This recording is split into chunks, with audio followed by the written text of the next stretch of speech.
The TRE Book Show is sponsored by Audible. Click on the Audible banner on the talkradioeurope.com homepage to download your free audiobook today.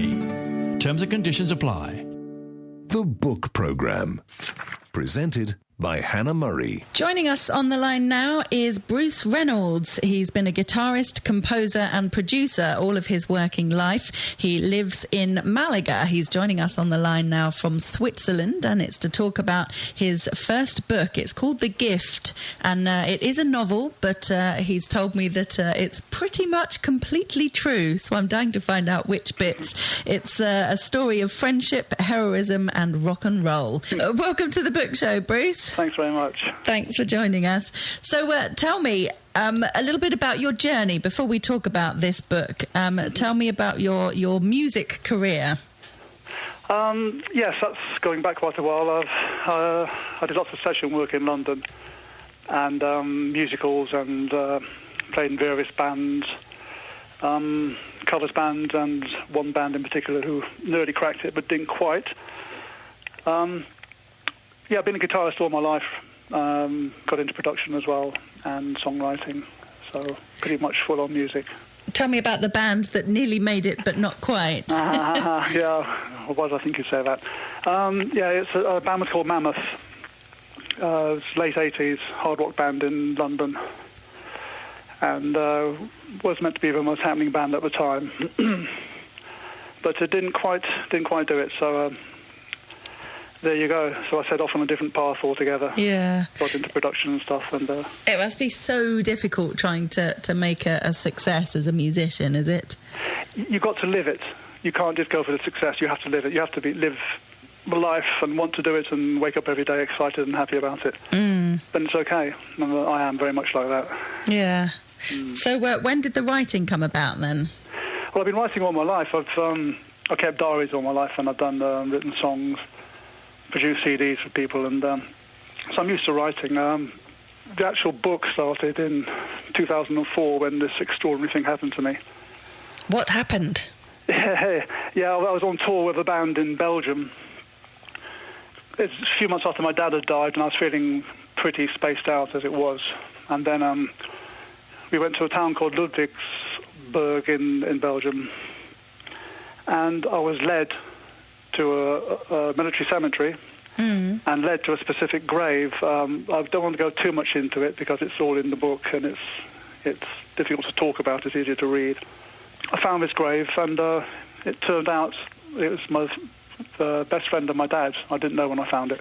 Oh, wow. I only found out when I got back to London, and I told Mum and my brother about it, and they said, oh, well, yeah, that's your dad's best mate. And I was unaware because I was living abroad. I left home when I was 19, and they knew about Harold Toon, this soldier, because they'd driven up to York with Dad to see his name on the cathedral there, all the war dead I remembered. But I didn't have a clue. And they told me this, and it just completely blew my mind, and I started researching as best as I could about Harold, and eventually I found his brother, who was still alive at the time. This is 11 years ago, 12 years ago now. And I found him, got in touch with him, and we became very close friends. And he gave me lots and lots of information about Harold, what had happened, the whole story. The first time I phoned Dennis, the guy's name is Dennis, Harold's brother, I phoned him up, and we were talking. I said, you don't know who I am, but I found your brother's grave, out of nowhere, and he took it very, very calmly. And he said, I said to him, well, I want to write a book about it, and I didn't even think about it. It just popped out. And he said, oh, that's a good idea. And I thought, oh, no, what have I done? Said it now. Yeah, that's it. So I couldn't go back, so I started researching, I started writing it, and it was all a bit too close to my dad's death and too close to the incident in the cemetery. It was so emotionally charged that after a couple of years I gave up because it was too much. I found myself in tears at the end of each session. So, oh, gosh. Yeah, so I packed it in for a few years, and then, but I couldn't stop thinking about it. Every day I was thinking about this book, and it was just driving me nuts. So I started again, but started from a different angle. I said, look, come on, write the book you want to read, and other people will want to read, and just pour yourself into it, and that's what I've done, and I'm very happy about it. It's worked out. So did you kind of decide to make it fiction to sort of take the pressure off a bit? Yeah, interesting, yes, a little bit. I call it fiction, even though it is, as I said in the beginning of the book, it's 95% true, which it is. I've had to reconstruct a few scenes when I wasn't present, such as there's 2 scenes in 1944, one in Naples and one in Hucknall, which is a small town in Nottingham where my dad came from. Dad and Harold both came from the same town. So obviously I had to reconstruct that, and but all the important characters in the book are absolutely 100% real. And the book is dedicated to them. It's honouring them, and I want them to be remembered and talked about and known, because they're extraordinary people. But and this is your dad and Harold particularly? Yes, and my granddad as well. He was in World War I and World War II. No, not World War I. He was a vet in the Somme and Passchendaele. So is it very much about the war and their experiences in the war? It's about heroes. The heroes bit is obviously about the wars. There's also one act of heroism which happened in civilian life from a very close friend of mine. That's also in the book.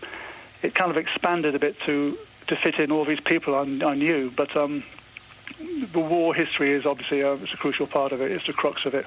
Yeah. And I needed to expand on that and link it all together to make it readable, and otherwise it would have been just another history book, and I'm not a historian. So I expanded it and made it what it is. Yes, you made it into a story. Yeah. And where does the music fit into it? Because I was a musician and I happened to be on tour, so I thought, right, that's handy, I'll expand that as well, which I've done. And so it's interlinking, my life is interlinking with all these other guys, because I'm acting like a kind of a link between the generations. And actually, Dennis said that. He said to me, "You're a conduit between the generations," he said, which I thought was great. Yeah. But are you in the book? Oh, yeah, I'm narrating it.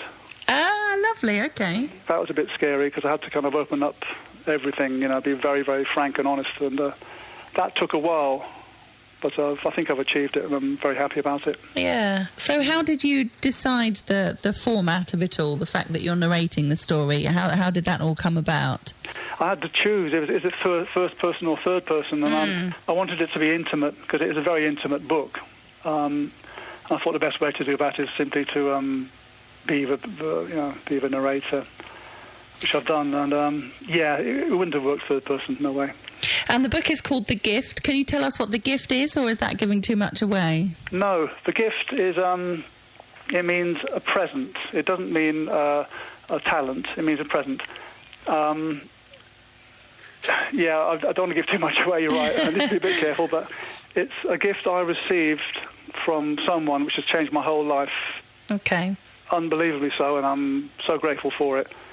That's really it. Because I was reading your background, and you've travelled a lot, haven't you? You've lived all over the world. Yeah. Has that influenced your writing, do you think? Very much. My writing and my music as well. And in the book, there's quite a lot of that, all the travel, because it's a very important part of the book. So, and also I'm establishing a relationship with my dad as well, so that goes back to our early days when I spent the first 10 years of my life travelling with the family, because Dad was with Cable and Wireless and he was all over the place, so we went with him. And that creates quite a strong tie between the family members, obviously, because, we're always saying goodbye to people and goodbye to friends and moving on. Yeah. So the family was quite intense, and that's part of the book. That's when he died. It was extremely upsetting for me. Yeah. But anyway, it's the book has kind of been quite cathartic as well. So. Oh, I bet. Yeah. So what kind of people do you think will enjoy the book? Who have you written it for? I've written it basically for people who want to read about good people, I suppose, because there's so much bad stuff going on now and everywhere, and it's all a bit negative. So I've written something which is extremely positive. And also people who like reading about relationships, because the book is all about relationships between families and friends. Some people have commented they really enjoy the World War history, because it's extremely focused. It's on a very on 5 or 6 hours of fighting around the canal in Antwerp, Turnhout Canal in Belgium, starting just before midnight and finishing at 7 in the morning. So it's very, very tight. They like that. And some people like the music, the whole rock and roll thing. It's all quite raunchy, and so it's a mixed bag. And so far, comments I've had have been extremely positive, and it's heartwarming. Yeah. And what about the people who, friends and family, who knew the people featured in the book? What kind of feedback have you had from them? Early days. They've all been, I think they're a bit stunned to have actually done it. Oh, yeah. Yeah, I've talked about it for a long time, and it was always there lurking, but now it's actually out. Mum she's reading it. I think she likes it. She likes my style more than anything. She said she enjoyed the style. Oh, good. Yeah, my daughter who's in the book, she's a fan, so I can't really say I'll get an honest opinion from her, but she liked it anyway. So you've managed to get all generations in there. Yes. So that was the point. I wanted to make it a complete thing. Somehow, I find it quite hard to describe it. It's been such an important part of my life, and it's so big for me. It's really quite hard to talk about it. But best is to read it and get your own opinion. I think that's probably the best bet. So how many years does the book cover then? It starts. It was 1944. That's when the action starts, and it goes up till 2010. Wow. There's a flashback to World War I with my granddad in the trenches. Yeah, that's it. It's about 70 years plus that flashback. Cool. So it goes through your whole family, pretty much. Yeah. I'm of that generation which, my dad was in World War II, my granddad was in World War I. Because of Dad was fairly old when I was born, so it's been an incredibly important part of my life. Now more so than it was when I was a kid. When I was a kid, I didn't really care that much. I was too much into rock and roll and girls.